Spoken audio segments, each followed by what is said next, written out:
عمل دونوں پہ واجب ہے، لیکن اس کا اعتقاد بھی واجب ہے 5 نمازوں کا اعتقاد۔ عقیدے سے مراد کیا ہے؟ عقیدے سے مراد یہی ہے کہ یہ شریعت ہے، اس کا اعتقاد بھی ہمیں رکھنا ہے کہ یہی شریعت ہے، 5 نمازیں جو ہیں اللہ کا یہی حکم۔ وقول الاذنین من الراس علم ظاہرا، اب کان جو ہے نا وہ بھی سر کا حصہ ہیں، یہ ہمیں کہاں سے معلوم ہوا؟ ظاہر نص سے، مطلب اخبار احاد سے۔ تو فلم یجوز اقامت فرض المسح به الذی ثبت یقینا، تو اب کانوں کے مسح کو ہم مطلب سر کے مسح کی طرح جو ہے جو یقینی طور پہ ثابت ہے، یعنی قرآن کی نص سے ثابت ہے، ہم کانوں کے مسح کو جو ہے وہ فرض نہیں کہہ سکتے۔ تو گویا جو یقینی دلیل سے ثابت ہوگا وہ فرض ہوگا، جو ظنی دلیل سے ثابت ہوگا، ظاہر دلیل سے ثابت ہوگا، وہ واجب ہوگا، جیسے 5 نمازیں اور وتر، جیسے سر کا مسح اور کانوں کا مسح۔ وقول الحتیم من البیت علم ظاہرا فلم یجوز التوجہ الیہ فی الصلاۃ، اچھا اسی طرح حتیم تو پتہ ہے نا، مطلب بیت اللہ کا جو ساتھ اس کا جو حصہ بنا ہوا ہے، تو بیت اللہ میں سے جو حتیم ہے تو ظاہر نص سے ہمیں معلوم ہوا ہے کہ وہ بیت اللہ ہے۔ ظاہر نص سے مراد کیا ہے؟ اخبار احاد سے، یعنی قرآن میں تو نہیں آیا نا کہ حتیم بیت اللہ ہے یا وہ بھی بیت اللہ میں شامل ہے، ہاں حدیث سے ہمیں معلوم ہوا۔ تو وہ کہتے ہیں کہ اب ظاہر نص سے یہ ہمیں معلوم ہوا ہے، اخبار احاد سے یہ ہمیں معلوم ہوا ہے، تو اس سے حتیم کے بیت اللہ ہونے کا جو ہمیں علم ہے وہ ہے ظنی الدلالہ علم، اور اس کے علاوہ وہ جو خانہ کعبہ ہے اس کے بیت اللہ ہونے کا جو علم ہے وہ قرآن سے ہوا، ٹھیک ہے۔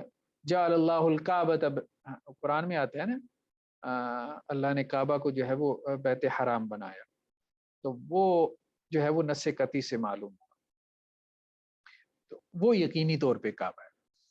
فلم یجوز التوجہ الیہ فی الصلاۃ مع استدبار البیت، ہاں اب اگر کوئی اس طرح سے نماز پڑھے کہ حتیم اس کے سامنے ہو لیکن کعبہ کی طرف اس کی پشت ہو جائے، تو یہ جائز نہیں ہوگا، یہ جائز نہیں ہوگا۔ کیوں؟ کعبہ کا بیت اللہ ہونا جو ہے وہ نص قطعی سے ثابت ہے، اور حتیم کا بیت اللہ ہونا وہ نص ظنی سے ثابت ہے۔ وقد ثابت فرض التوجہ الی البیت یقیناً، کیونکہ بیت اللہ کی طرف جو توجہ کرنا ہے وہ تو ظاہری بات ہے یقینی قطعی دلیل سے ثابت ہے، قرآن میں فولوا وجوہکم شطرہ یا فولی وجہ کا شطر المسجد الحرام، ٹھیک ہے۔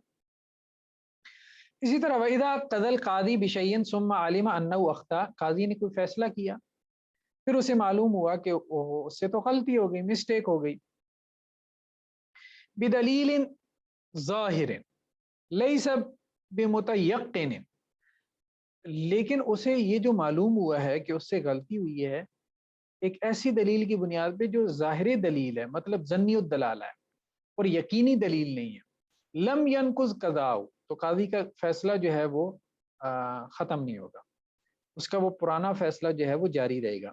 وَإِذَا ظَهَرَ خَطَأُهُ بِدَلِيلٍ مُتَيَقِّنٍ، ہاں اگر قاضی نے کوئی فیصلہ کیا اور اسے معلوم ہوا کہ اس سے خطا ہوئی ہے، لیکن جس دلیل سے اس کو معلوم ہوا وہ دلیل یقینی دلیل تھی، مثال کے طور پہ کوئی نص صریح تھی یا اجماع تھا، نقض قضاء، وہ دلیل جو ہے وہ اس کے قضاء کو کیا کرے گی؟ واپس کر دے گی۔ خیر بہرحال یہ تو تھا اس کا جو ہے نا ہم نے اس کا ٹیسٹ معلوم کرنے کے لیے۔ اب ہم آتے ہیں اصل میں ان مسائل کی طرف کہ جن کو آپ کہہ سکتے ہیں کہ جی یہ حنفی جو اصول فقہ ہیں اس کے کچھ امتیازی اصول آپ کہہ لیں، امتیازی اصول، جس طرح امام شافعی کی اصول فقہ میں کچھ امتیازی چیزیں ہم نے پڑھی، الرسالہ میں نا امتیازی چیزیں پڑھی، جس میں ہم نے دیکھا تھا کہ خبر واحد کے بارے میں، حجیت کے بارے میں جس طرح سے امام شافعی نے بحث کی ہے، تو وہ بہرحال پھر اس کے بعد سے اس کا بہت اثر آپ کو نظر آتا ہے۔ اور پھر استحسان پہ جو امام شافعی نے بحث کی ہے، اسی طرح اجماع پہ جو امام شافعی نے بحث کی ہے، ٹھیک ہے، وہ ان کی امتیازی جو ہے وہ اصول فقہ تھے۔ اسی طرح سے فقہ حنفی میں بھی آپ دیکھتے ہیں، امام کرخی کے ہاں تو نہیں لیکن الفصول میں آپ دیکھیں گے امام جساس نے تو امام شافعی کا نام اگرچہ نہیں لیا لیکن بہرحال امام شافعی کو اچھا خاصا رگڑا لگایا استحسان وغیرہ کی بحث میں اور کچھ بحثوں میں۔ تو لیکن یہاں اصول کرخی میں ایسا کچھ نظر نہیں آتا کہ